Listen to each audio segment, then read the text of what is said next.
What's up, guys? How are we doing? Happy Tuesday. Hope that you can see us and hear us just fine. Chuck Silver, this is Jayok. We're here with Occupy Fantasy. We're going to talk about some strategy for DraftKings and FanDuel. Sorry. Jayok, how are we doing? How do we feel about the slate?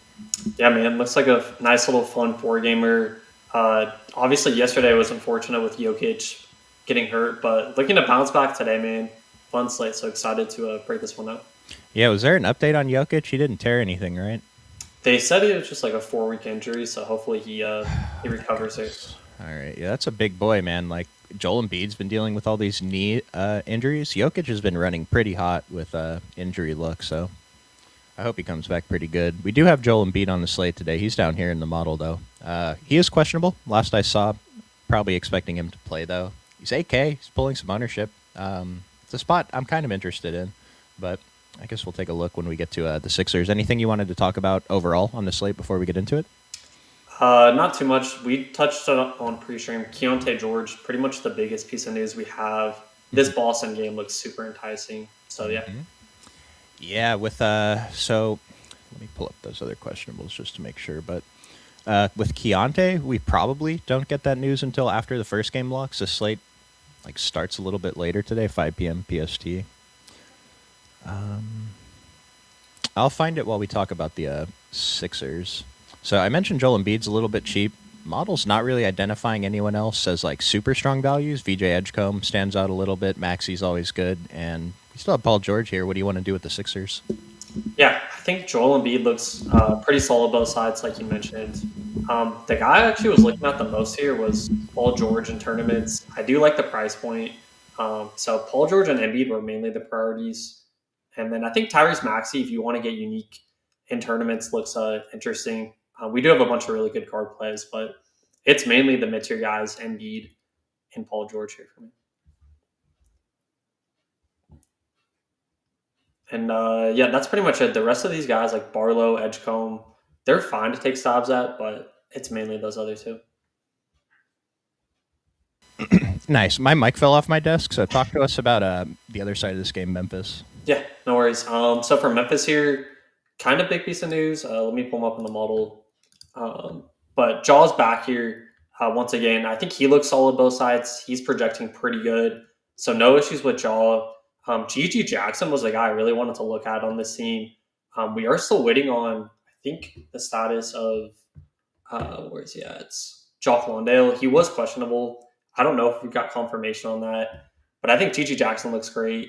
And then Santi Aldama, sub 7K both sides. I think he looks okay to mix in, but the main target here was Ja Morant for me.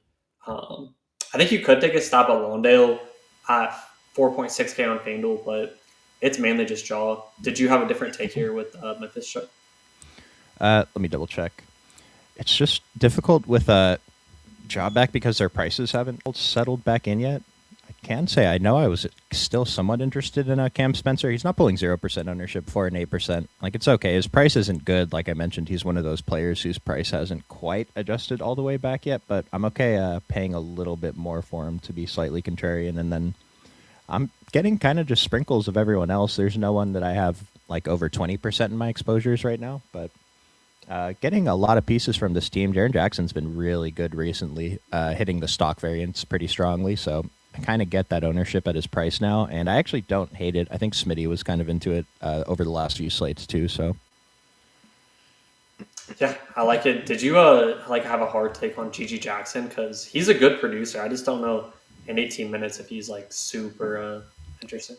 I don't have a clean DraftKings run, but I was getting there over on FanDuel. As long as let me just double check what his minutes have been. We haven't projected for 18. I think that's enough for him to, hit what a ceiling would be for him anyway.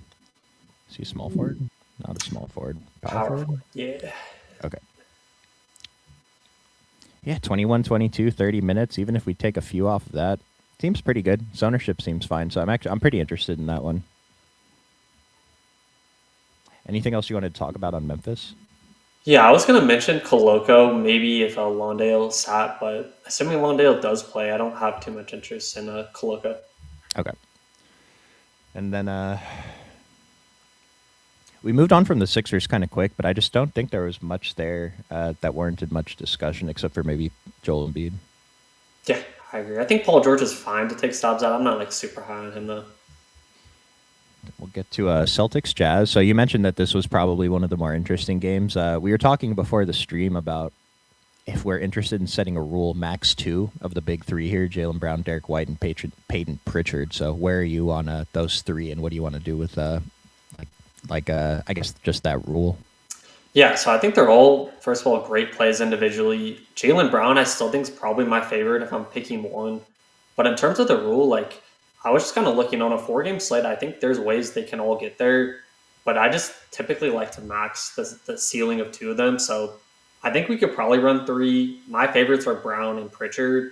I think White's firmly in play as well. But did you have a different favorite 3 here or favorite 2? Let me just double check. I'm pretty sure I was higher on White and Pritchard just due to the price. Derek White, I kind of already knew before I looked at projections that he was going to be one of the top plays of the day. 7,400 on DraftKings is a little too cheap. He's projecting out as a top value on this team. 7,800 on FanDuel. He's under 8K. I'm still okay with that, even at the high ownership. I'm getting a ton of all 3 of them, yeah. And then some sprinkles of Neemias Queta, and then my boy Jordan Walsh, too, who the model is identifying as a pretty good value today at his ownership. Yeah, I think Walsh is really interesting, right? He's going to have to play a lot of minutes having to guard the best player for Utah, so I love that shot. I was curious to see if I was going to get any Luka Garza over on DraftKings. I don't have a clean run right now, so I'm not sure, but I don't think we're super interested in him today. His minutes have been a little bit higher. I know someone was asking about him in the Discord, but it seems a little bit deep. But he's pulling 6 and 3% ownership. If I get a few percent of him, I'm not going to force it out of my exposures. Yeah, I'm with you. I like the last few slates, their prices have been different on both sides. I think tonight I'd rather just get to Queta though, if we can. Yeah, I do like Queta. Queta's a pretty solid option. Pretty sure it's okay to have 4 Boston guys. If you play the big 3 with Queta in there, it's not a bad thing. And then probably want to run it back with a Utah guy. Yeah, for sure. So for Utah, Keontae George is questionable. That's probably the biggest news that we have on this slate. Like I said, this game starts an hour after that first lock, so we might not have the news. I don't know. They've been okay with releasing news early. Maybe they let us know if they know that he's not going to be able to go. They're also without Ace Bailey and Kevin Love, so there's a few minutes to go around. If Keontae's out, pretty interested in Isaiah Collier. We're interested regardless, I think. He's pulling a little bit of ownership right now. His price is pretty good, especially on DraftKings. And if Keontae plays, I've been over the field on Keontae. His ownership is probably going to be slightly suppressed today because of the questionable tag. So even if he's ruled in, maybe he doesn't pull as much ownership as he would usually deserve. So I like getting to that spot. What about you? Yeah, I'm with you. It's pretty much the same. I think Keontae looks great at his ownership if he plays. And then Collier, either way, I think looks great, but he's going to look even better if Keontae misses. I did want to hear your take on Sensabaugh, though. Super chalky. Do you like him tonight with no ace, or what are your thoughts there? I like him, and I don't have him projected quite as well as the rest of the industry today, but I'm still getting a ton of him. So it just, on a day where we only have a few games, we don't have that many value spots, maybe especially at the position. So I don't hate it. I'd say if you could find an alternative, then I'm down with an alternative. The model is saying he's a pretty strong value today. I mean, overall on the slate, he's number 5 on DraftKings and number 4 on FanDuel. So, like I said, I'd like to find an alternative, but if I end up with a bunch of Bryce Sensabaugh, it's not the end of the world. Yeah, the only other last guy that was popping for me was Nurkic. I think he's firmly in play as well. Kind of low on. Do you like him tonight? I do. I thought, I don't know. I feel like he's been pretty low owned on most slates. Model's telling us he's actually the top value on this team, points per dollar over Sensabaugh. So I do like Nurkic. It looks like I'm over the field on him on both sites right now. Feels pretty good. He's been a pretty strong producer.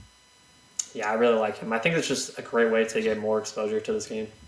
If Keontae's out, I mean, Walter Clayton's already pulling a little bit of ownership now. He's probably okay to mix in just because of the price. Under 4K is pretty good.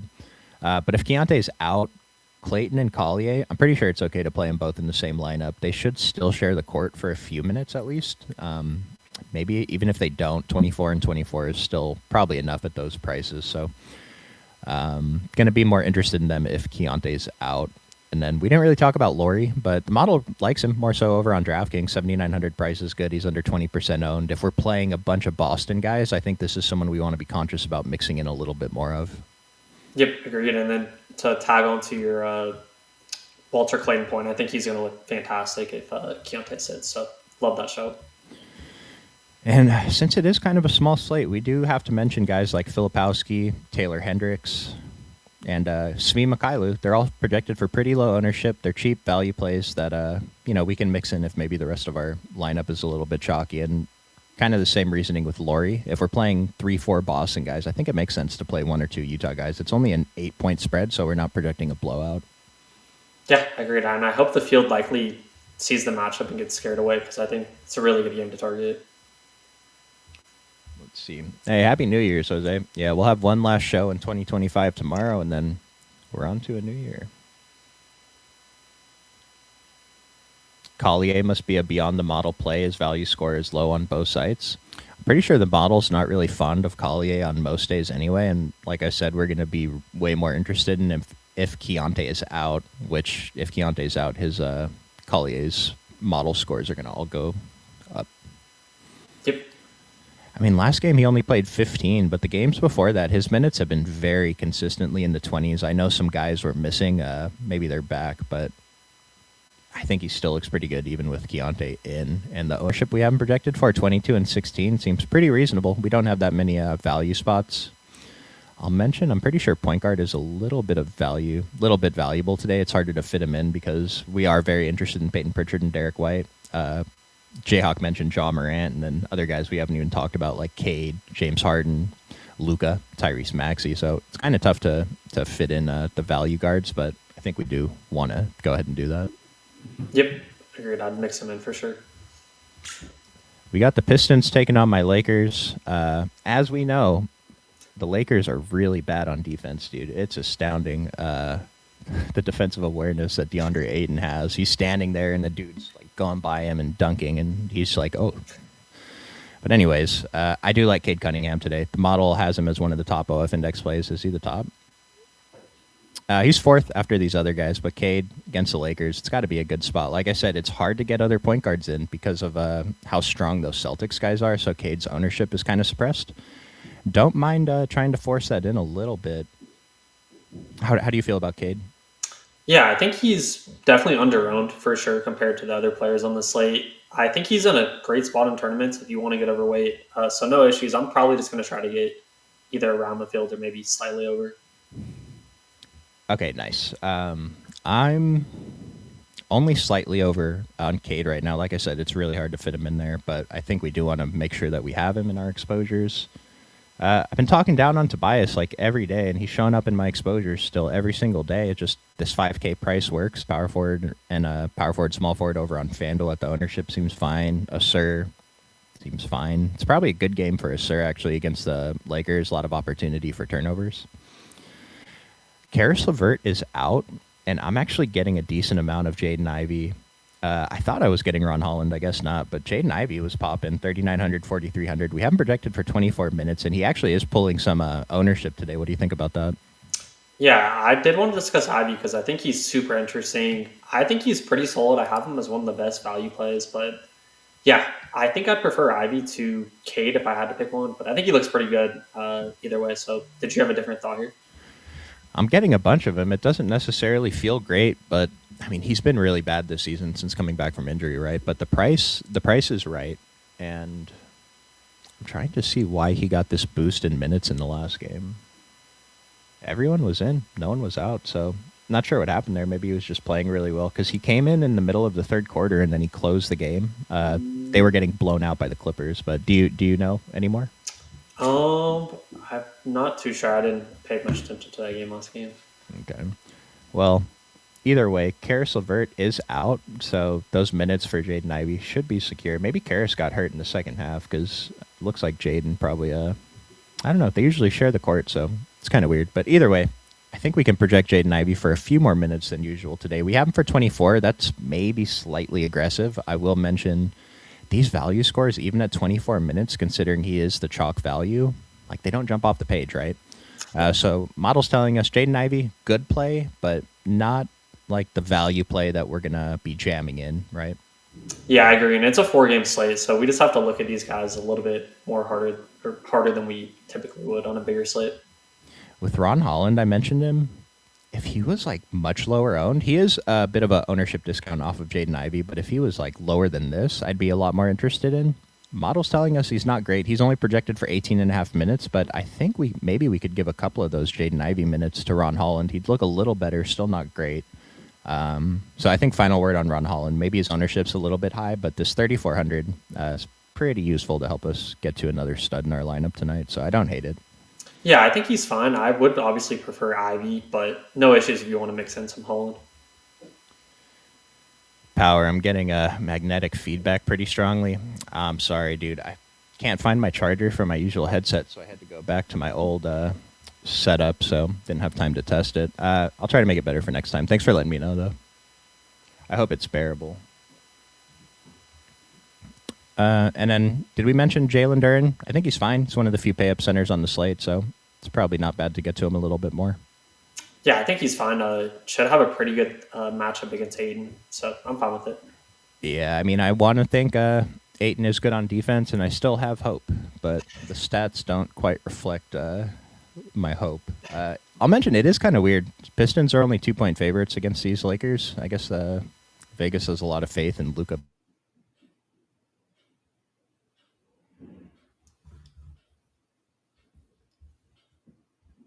Looks like we may have lost Chuck, guys. Bear with us 1 second.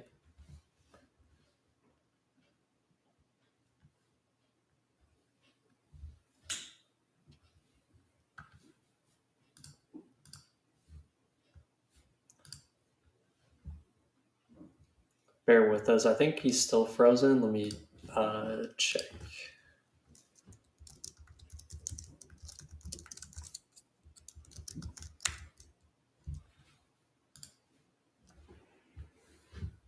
Give us 1 sec. Sorry, guys.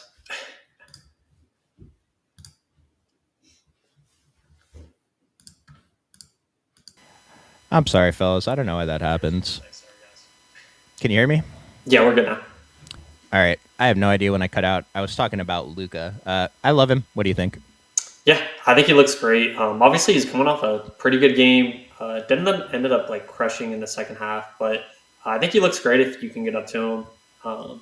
That's how I put it there. Yeah. Luke is saying Pistons blow out the Lakers and bench starters by the fourth quarter. I mean, if you think so, I guess you could play a little bit less of the guys from this game, but Vegas has it as a 2-point spread. I do think that's kind of weird, and usually, so I would have expected Pistons to be a little larger favorites, right? And when I see it closer than I expect, now I kind of think Lakers are just going to straight up win this game, so I don't know. Yeah, I think it's a Lakers game tonight, but what else do you want to get to from this team?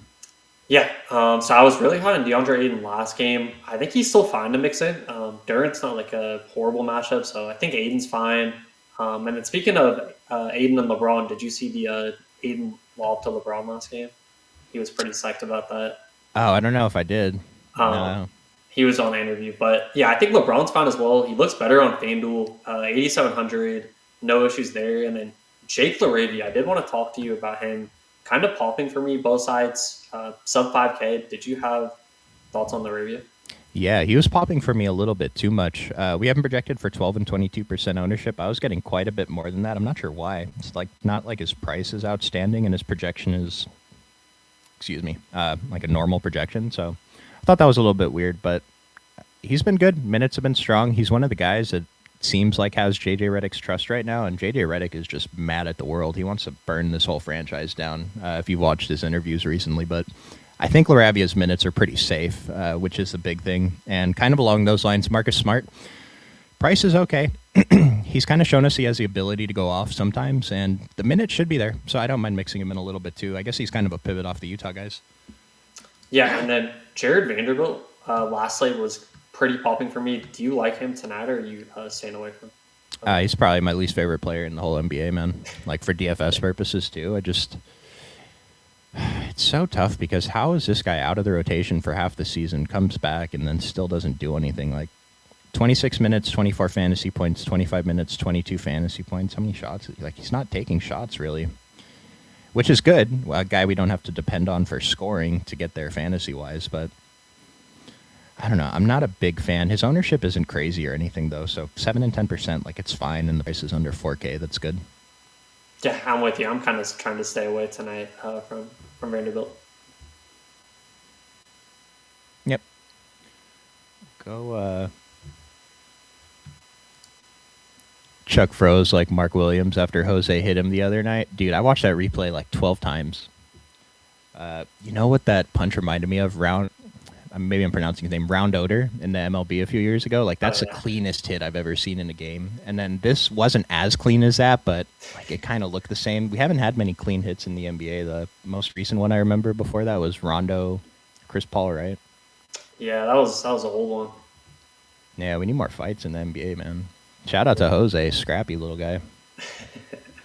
We do have the last game of the night starting at 8 p.m. Pacific, which I hate. I thought I would like these late games when they first started, but nope, not a fan. Luckily, we're not going to have to do much swapping, so it shouldn't really matter. But on the Sacramento side, we talked about it all season. This team's a disaster. Are you interested in, or what are you interested in here? We have some interest still. Yeah, you mentioned it. Sacramento's been very bad this year. Keegan Murray's the one questionable tag here. Assuming he does play, I think all these guys are fine to mix in. Westbrook, DeRozan, both I think are properly owned. I would lean DeRozan here if I had to pick one, but it's mainly just mixing these guys in particular in FanDuel. I don't have much conviction here. How about you? Man, Keegan Murray got my ass because we were all talking so much smack after he signed that gigantic contract, and then he came back and he was balling the first few games, and then he fell back into what we expect Keegan Murray to be. So I kind of understand the ownership. His price on DraftKings, 7,100, 7,000, projected for 1% ownership. I don't know. We haven't projected for 30 minutes. Maybe he doesn't see full minutes. He did see full minutes last time he came back from injury, though, after he missed some games. So at 1%, I actually don't hate it, paying up to be contrarian. The 20% on FanDuel, I'm not quite there. That's probably a little bit too high, but I don't hate it. I think he's just a GPP play. The model kind of hates him, though. Yeah, I think I definitely prefer him on FanDuel. You could take a stab on DK, but definitely better price point over there. I don't think I got any in my DraftKings run. I'm probably not going to force it. I haven't, he's pretty far off from being a good play by projection today.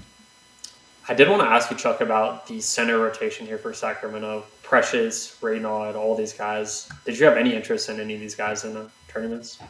The guy I was going to have interest was Dylan Cardwell. He's not playing today, though, right? I don't think so, no.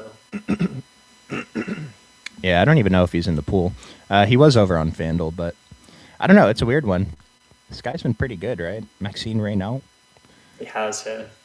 Minutes have been strong. If he can get over 30 minutes, we haven't projected for 31. It's pretty good. I mean, he's only 11 and 7% owned. This is kind of a pivot off of Nurkic, I guess, and I kind of like that because I'm a little bit bearish on Nurkic, but Maxime is, on the way up. I think a good question would be, will he be more expensive in a week or two? I think he could be above 6K, so we're getting a slight discount at the low ownership.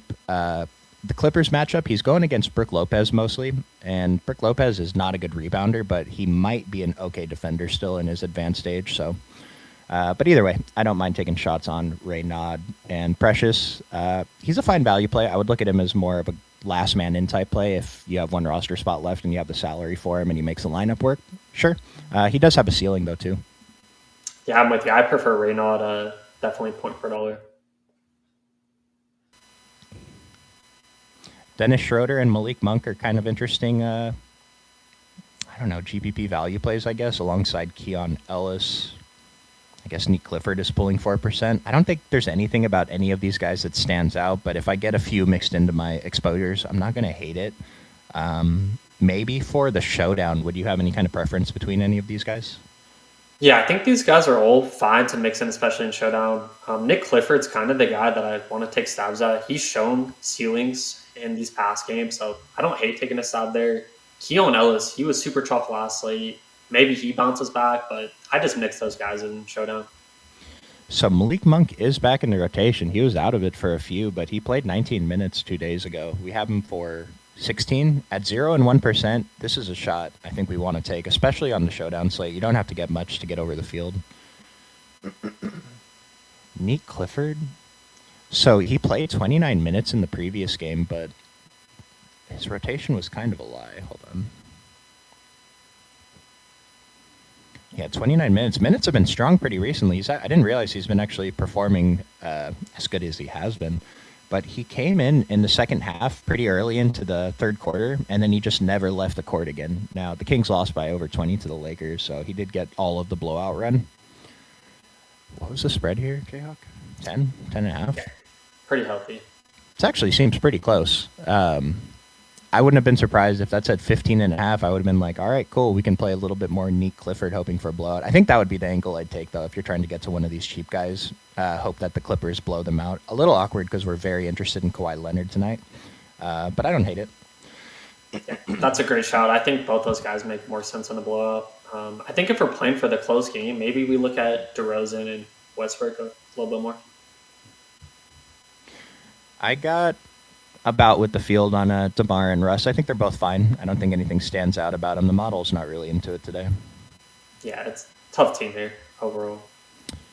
Now, one of the more interesting teams on the slate, Kawhi Leonard put up 100 fantasy points in the previous game, and he's projected for 45% ownership at 10K and 9,500. This is insane. The model is telling us is he the top value on the day? Kawhi Leonard's the top value of the day, and he's the most expensive player on the slate after third most expensive player on the slate. Like, model's telling us Kawhi is the best play of the day.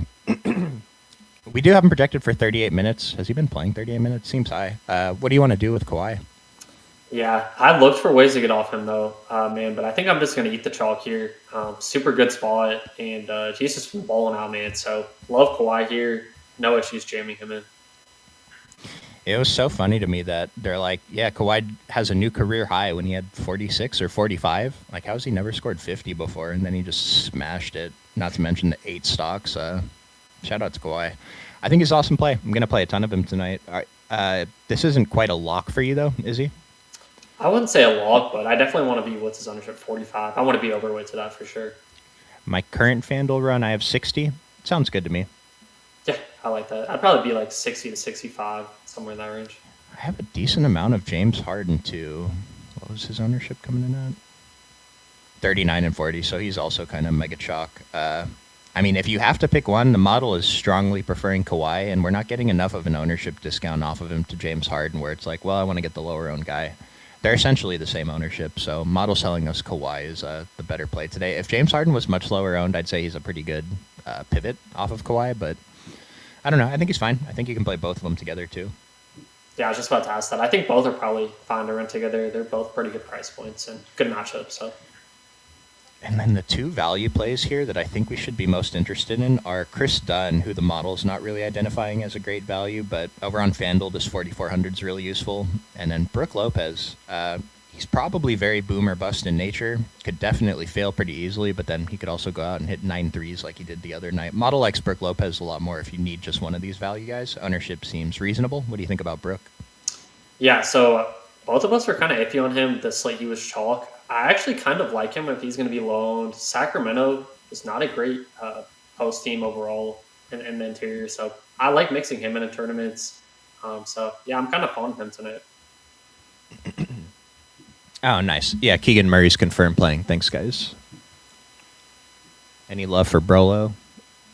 Yeah, I mean, we have some love. He's a GPP play. His ownership is not like so high that we should be scared off of him because of that. It would be the price. Once he gets above 5K, it's a little bit tougher, but these minutes have been really good for him. Like I said, I think he's one of the worst rebounding 7-footers of all time, if not the worst. So probably just has to hit threes and get lucky on the stocks. I mean, 36 minutes took last game. If Collins is out again, he probably plays close to that once again.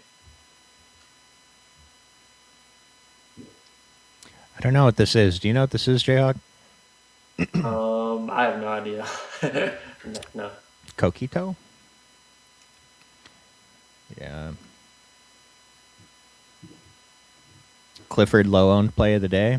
It's possible. I feel like I've been chasing him a little bit too much this season because we're really depending on blowout for him to get there as much as we want him to. And since we're so interested in Kawhi tonight, like, yeah, we still play teams from the team doing the blowing out if the Clippers win by a bunch today. But I don't know. It's pretty tough. I don't want to set any kind of rule like max one of Kawhi or Neek Clifford. That's kind of an awkward one, but I don't know. Yeah, Clifford's fine. I'd be more interested in Showdown for him. Man, Power and Jose are talking about some stuff that's going way over my head right now. I haven't heard of these things. Yeah, Rashid? I'm not familiar with the comedian Rashid. If the spread is tight for Detroit Lakers, you think stack Lakers? Which Lakers are we stacking? My team is so bad, and everyone sucks individually. We suck as a team. Like, Luka can put up 80. LeBron can sometimes do stuff. Jayhawk mentioned Ayton was a fine GPP play, and then Laravia. I don't know. I mentioned that JJ Redick trusts him right now, so his minutes should be good, but I don't know if I trust him. I just don't know who you would stack, like more than a couple players from this team. What do you think? Yeah, I don't know if I'd stack it. I would probably want to be around 2 Lakers. I don't know if I'd go 3 or 4. So, yeah, probably not for me. Like, playing Luka and LeBron in a lineup together is very unintuitive, but I bet that it doesn't even pop up a lot from people using optimizers since they're both so expensive. Yeah, I don't know. That's a tough one. I don't mind doing like a mini stack of this game, maybe with Luka and Cade or Luka and Duran, Luka Asur, something like that. But I don't know that I'd want to make sure to get multiple Lakers in my lineup. It doesn't feel too good. Yeah, I'm with you. I think a mini game stack is okay, for sure. It's a really labor-intensive drink, sort of like eggnog with more alcohol. Oh, let's go. I'm going to ask my friends why they've never introduced this to me before. I know, right? Never heard of that.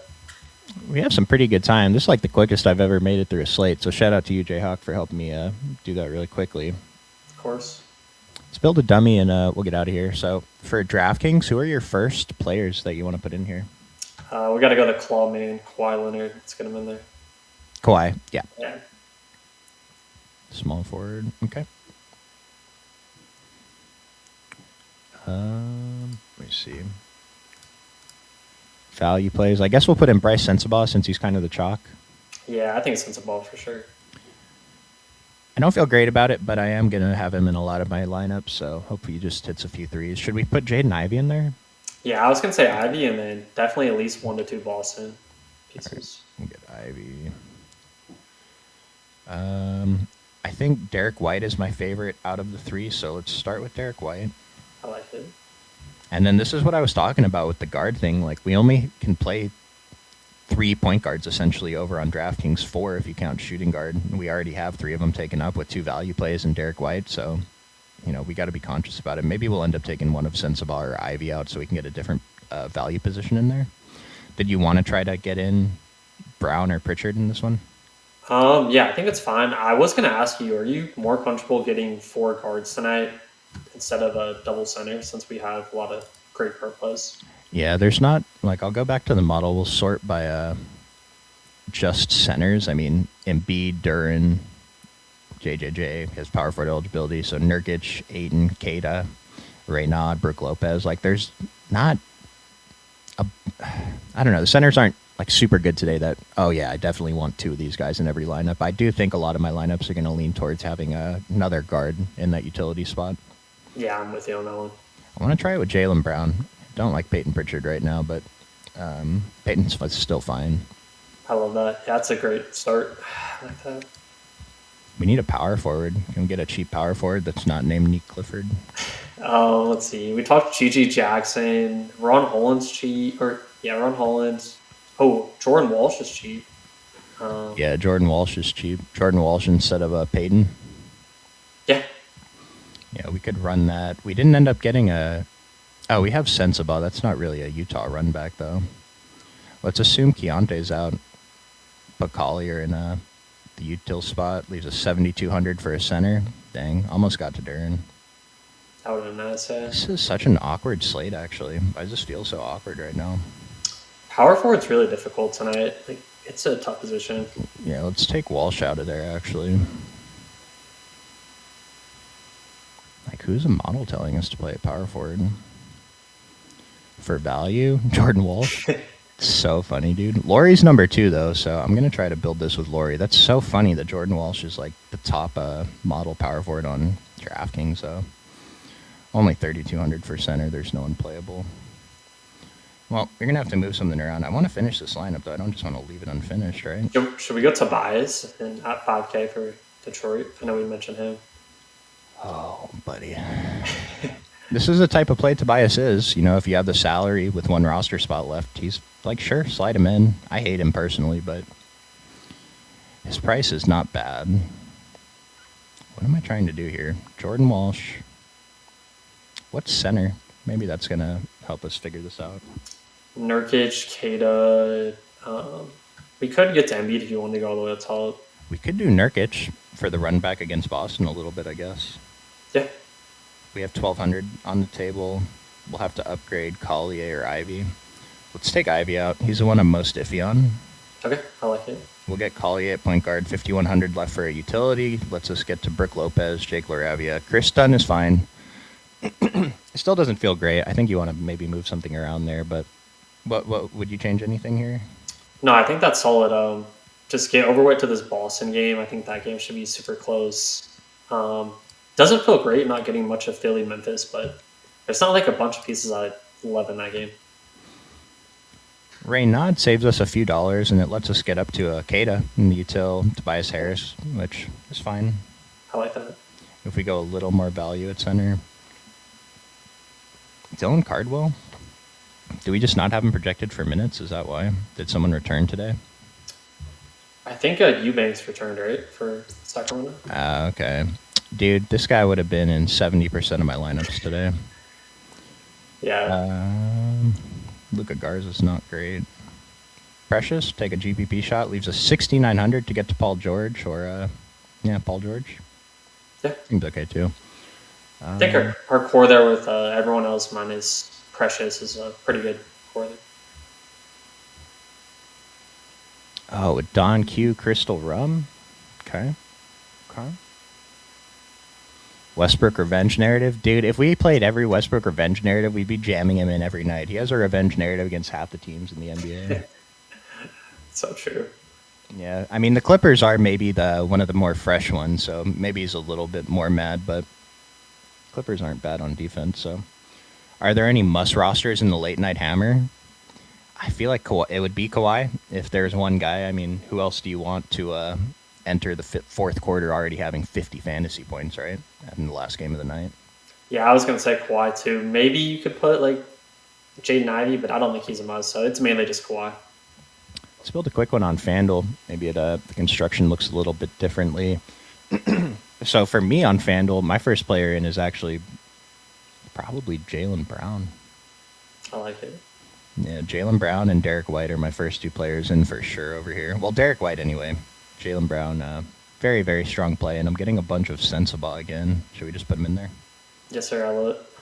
Yeah, he fits. Kawhi. Yeah, I'm kind of off Pritchard today, too. I think he's fine, but I just prefer White. I think we can get to him. I see Pritchard as the more GPP guy of them, but the thing is he does have that 50-point ceiling, which he's shown a few times recently, and they're going against Utah, which we know we love targeting anyone against Utah, basically. Chris Dunn. We didn't get him in the last build, so. Yeah, what position does this guy have? Shooting guard. Chris Dunn. Really like Chris Dunn today. He's better on FanDuel. I mean, these minutes have been great. Stock variance. Hopefully he can score in double digits at least, but I think this is a fine play. We don't need much on a four-gamer. At point guard, do we want to try to get up to Luka or Cade? Yeah, if we can fit him in there, I think they're both a great tournament. I really like Cade tonight, man. I know we touched on him. Cade and Luka? We'd have to do some crazy stuff to get to both. We're probably going to have to slide in one of these value point guards. We can do Isaiah Collier. Leaves us 4,200 per position, though. It's not great. Probably don't want to go super cheap at center, right? Yeah, you could go Brook for, like, I guess block upside, but I don't love it. Leaves us with the min price of power forward, so we are going to have to come down on someone. Instead of Collier, let's try Jaden Ivey. But if Keontae George is out, we're going to be very interested in Collier and Walter Clayton. I'm going to say Jaden Ivey. Leaves us 4K for a power forward. I still don't think there's anyone we're super interested in. Ron Holland, I guess, GPP shots. Taylor Hendricks, GPP shots. Probably want to move someone around. Maybe we get Jaylen Brown out of there. Go down to Lauri Markkanen. Seems pretty good. Instead of Bryce Sensabaugh, let's run Jordan Walsh. There's an idea. You have any other ideas here? Yeah, center's just difficult. I was going to say move off of Lopez, but... Yeah, let's try and get someone else other than Lopez. Who would be like your top center play over on FanDuel? Let's pull up FanDuel here. I would probably say Kata or Nurkic in that game. Okay. So let's put in Kata since we don't have Brown. Yeah, Kata is my highest owned FanDuel center right now. I'm actually getting a ton of Jock Landale. That 4,600 price might be really useful, assuming he plays. Yeah, I don't hate it. 5,300 for a power forward. That's Tobias Harris music. Where's Tobias? Oh, he's 54? Disappointing. Well, I mean, Dominic Barlow. Not great. Isaiah Stewart would probably be better. Jake LaRavia, Precious. Probably just rebuild and upgrade someone else. We get G.G. Jackson in there. You were mentioning him earlier. Yeah. Well, anything else you want to talk about before we get out of here, Jayhawk? No, I think that's pretty solid build there. Excited to see how the slate plays out. Best of luck. Minimum Celtics in a lineup. I mean, I never really put a min on there. Do you have an answer for that? I probably would say I probably want at least one in most of my builds. I just don't see any way one doesn't get there. I think like 90% of my FanDuel lineups right now have at least 2 Boston players, and then 40% have 3, so that's a lot. Like, I wouldn't put a minimum, but you should naturally get probably 2 or 3 Boston players in your lineup. Yeah, I agree. Clayton or Nick Smith Jr. Clayton, I think it's Clayton, definitely, if Keontae is out. If Keontae is not out, though, like Nick Smith, his minutes have been okay. I don't hate it. It's very risky, so just understand that. But I actually don't hate it if we're taking shots on Nick Smith. The model's not going to think much of him. Projections around the industry aren't going to think much of him. So this is a beyond the model play, but I kind of like it. Yeah, I would say Clayton as well, but that's assuming Keontae's out. Mm-hmm. All right, appreciate you guys. Who's in the? Are you leading the Discord, Jayhawk? Yeah, I'll be in Discord breaking down. Hopefully we get some news, but yeah, I'll be breaking it down. What time are you starting that with the late lock? Probably in 2 to 3. Oh, late lock? 30 minutes from now. Okay, cool. Instructions to join that are in the description below. If you guys want to see the updated model closer to the slate start, maybe someone gets ruled out, you can sign up for the site, occupyfantasy.com. We have plans starting at as little as $7 a week. And if you're interested, we also have a big update to the lineup builder, so you can get that in a separate package too. Appreciate everybody tuning in. We got one more day of the year. Good luck. Hope we see some ships tonight.